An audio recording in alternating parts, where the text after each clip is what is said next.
All right, about 1.5 million people visit the nation's capital every March and April to see the cherry blossoms in bloom.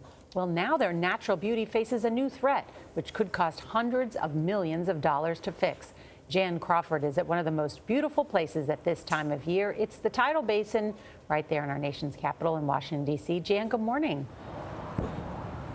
Well, good morning, Nora. You know, every spring, this whole area is transformed by nearly 4,000 cherry trees in bloom. They are so beautiful that people come to see it from all over the world. But the crowds, the erosion, lack of repairs is overwhelming. And this national treasure is now facing an uncertain future.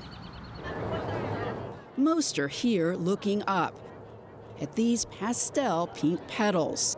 But one look down and their beauty is grounded. Big holes, mud, and a walkway crumbling under the weight of sinking earth, rising tides, and too many tourists in search of that perfect selfie. It's not very easy to walk here. We saw people with canes, crutches, and suitcases navigate this rough patch right next to the water. Now the National Park Service says it's time for change. And one mother, whose son's stroller got stuck, agrees. There's a chance that people can fall there. And this is where the sidewalk ends at high tide, leaving not just people, but these century-old trees threatened. You will actually see that their roots are not only compromised, but actually exposed.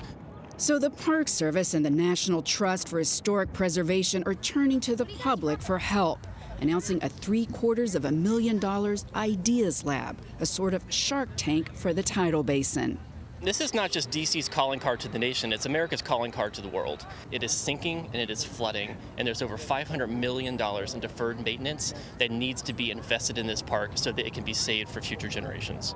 Now, the National Park Service estimates it will cost $330 million just to fix the seawalls. It's a concern for visitors, and quite frankly, it's a concern for ours. We certainly share people's frustration. Now, some people are calling for an even more dramatic redesign of this whole body of water right here behind me, but that could cost hundreds of millions of dollars. Now, we'll get a first look at some of these ideas early next year. John? All right, Jan, thank you so much. Terrible FA, we lost those.